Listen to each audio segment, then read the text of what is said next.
Hi guys and welcome to my YouTube channel. My name is Wanda Zindarasiwena, and in today's video we'll be talking about government retail bonds and South African government retail bonds to be specific. Right, so the reason why I'm talking about this is because I noticed that there is a limited amount of information on the internet that speaks on government retail bonds, and I actually believe in knowing all the different asset classes, understanding them and knowing how they work so that we can link them rightfully to our goals, right? So I thought, let me give you guys a plug. So in this video today, we'll talk about what they are, how they work, and also you guys can decide whether or not it's something which you can add on your investment portfolio or not, right?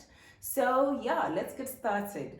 Before I can continue, please don't forget to like, comment and subscribe to this channel if you like the content of my channel. So also guys, I just want to say thank you so much for subscribing, because at about 1,900 subscribers, so I'm on the road to 2,000 subscribers. So please continue to subscribe. I really appreciate your support.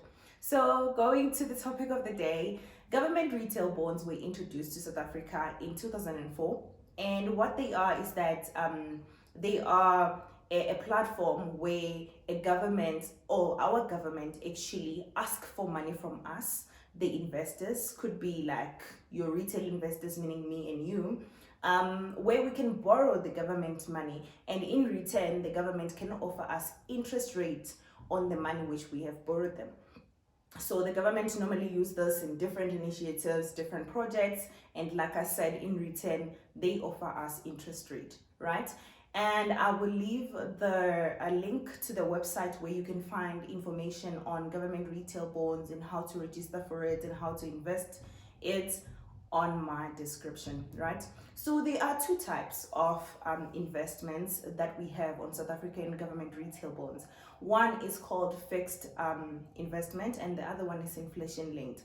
So on the fixed one, it works like a fixed deposit account. So they have an option of 2 years. They also have an option for 3 years. They also have an option for 5 years. So for the 2 years one, they offer 6.5% interest rate. That's for 2021. And they on the 3 years one, they offer 7.5% interest rate, and on the 5 years one, they offer 9% interest rate. And looking at what the bank is currently offering, I think they're very competitive, right?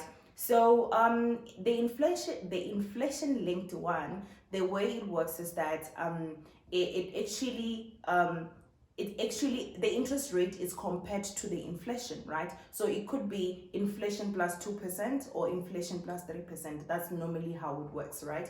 So people normally choose the inflation linked investment because they want to preserve the value of their money. They want their money to keep the value throughout those years in which they invest. So the inflation linked one has an option of 3 years, 5 years, as well as 10 years.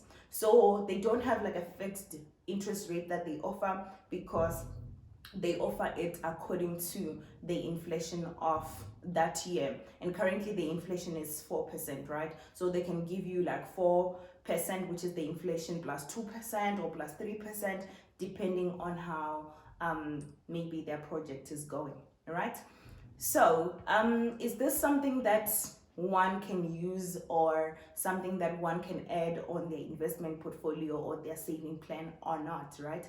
So my opinion on this is that, like any other investment option, it's all about risk and return concept, right? So the higher the risk, the more the return. So a person needs to understand their own risk appetite and understand the goal in which they're trying to achieve, and see if this is the investment vehicle that they want to use, right? Talking about risk, in government retail bonds, a little bit safer compared to stocks, because well, your capital is guaranteed, or more guaranteed than in stocks. And the reason why I'm saying that is that, well, there is low chances that the national treasury would default to not paying their debts, right? So they would definitely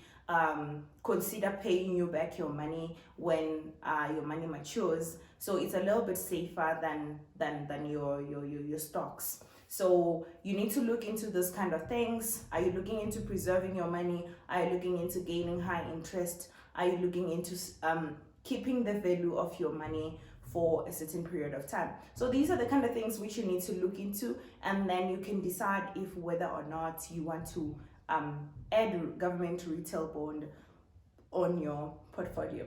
That's it from my side, and please let me know what you liked about this video on the comment section, and like I said, don't forget to subscribe. Cheers.